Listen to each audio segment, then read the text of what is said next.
Howdy folks, thanks for tuning in to another Cruise with Smooth.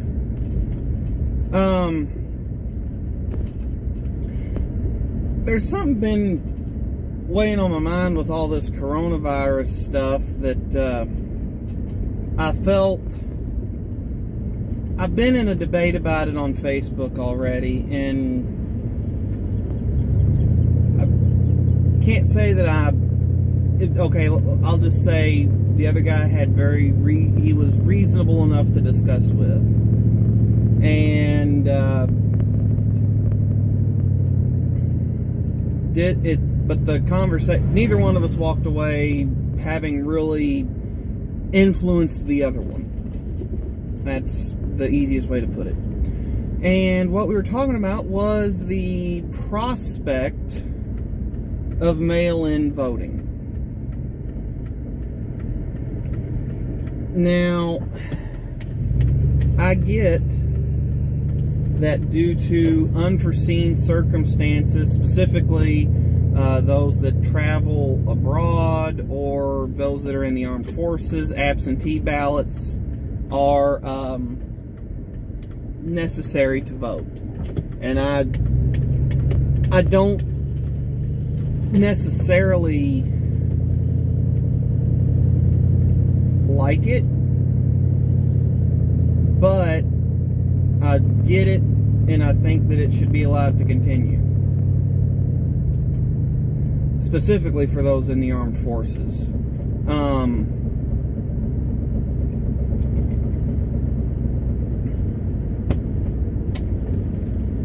But I don't necessarily like the idea of everyone receiving a ballot to their mailbox and everyone mailing in their vote come November 2020, since we don't know what's going to happen. I'm not surprised that we're having the discussion, but I don't like the idea of mail-in voting for a few reasons.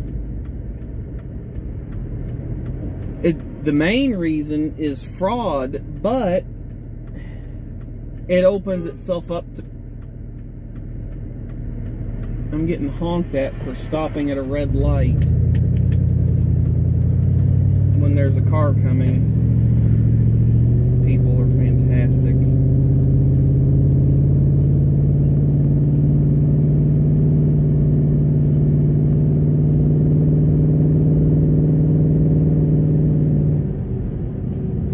But anyway, there's several ways that mail-in voting would open itself up to fraud.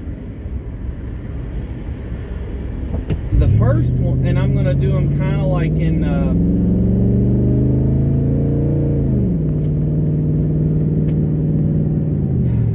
I guess in order in which they would happen on any given ballot. First off, suppose you've got a family that has some older teenager, early 20s kids living at home. And any one of them could be die-hard gung-ho for any candidate.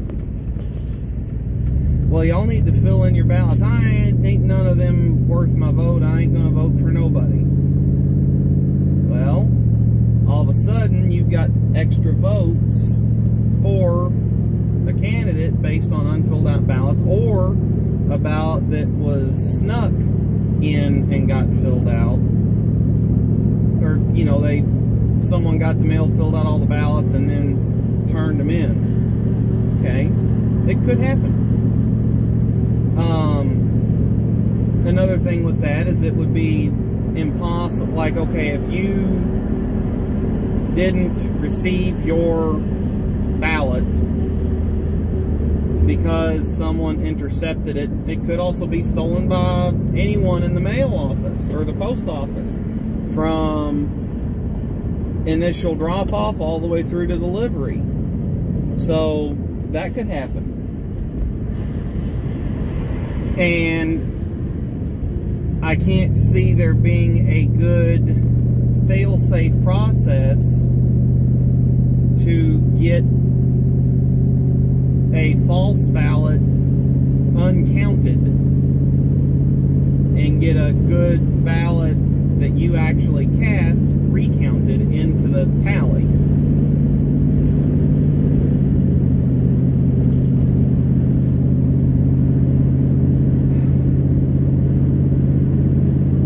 Another thing that could happen, and I'm not going to mention political parties in this, but they would have to get the ballots out really early in order to make sure that the Postal Service had adequate time to get them out to everybody and that they had time to get back in. And it would be possible that some could get in too late before the deadline to be tallied. And so you could have, in certain districts, you could have fraud in a sense of the ballots weren't put in the mail to get to the person in time to get put back in the mail to be counted. So you could have fraud somewhere in certain election districts.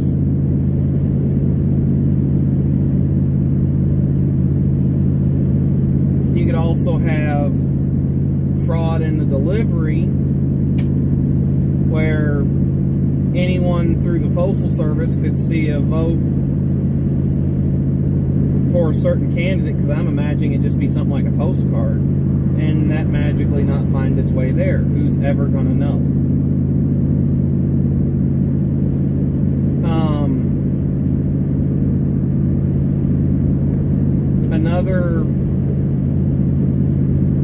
So there's just too many ways for it to be messed with, and I know that there are people defending the integrity of everything, but I forget which race it was, but I might have to Google this and find it.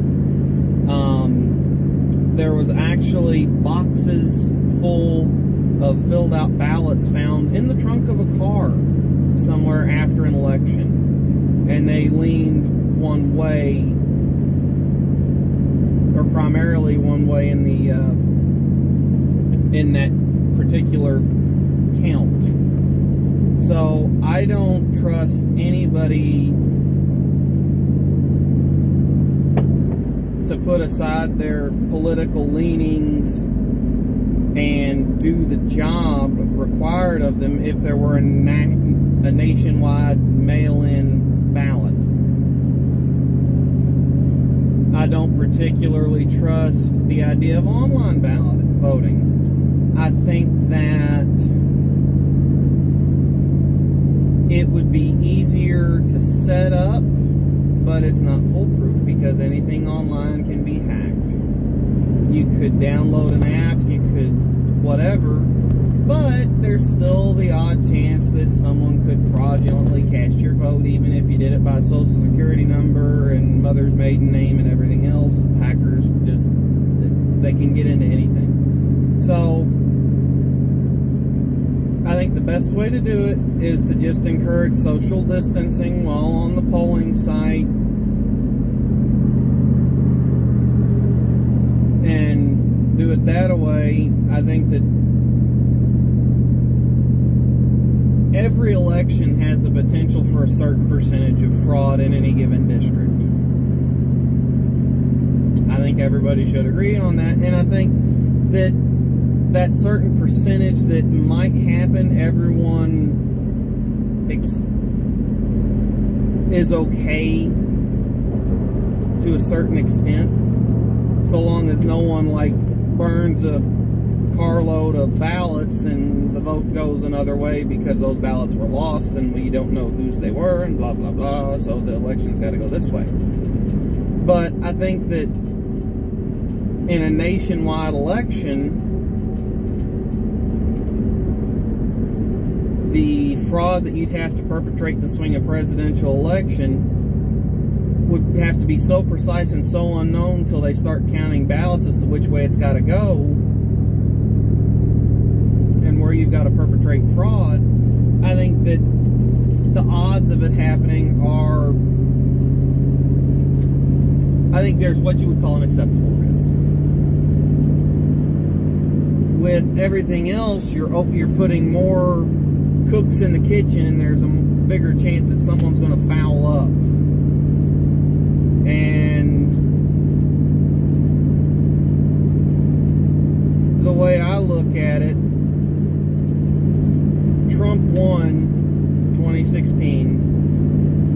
by a great margin. He lost the popular vote, but the popular vote was concentrated in all the large cities. By county, Trump beat, if you count by county, Trump beat Hillary, I think, 10-1. So, my state, Hillary won 1 county. Maybe 2.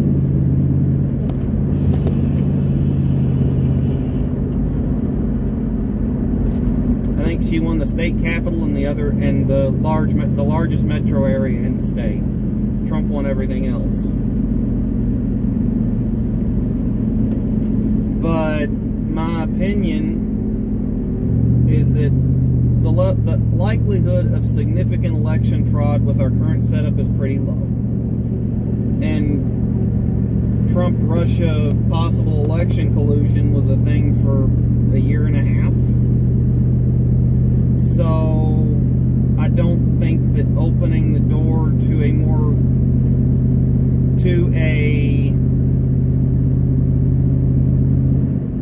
voting method that has the potential for a higher rate of fraud solves any problems.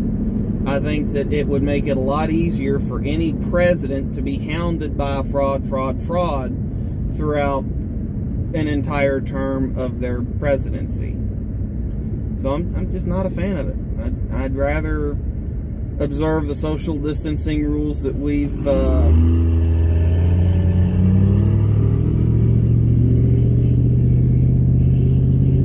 put in place and go to the polls.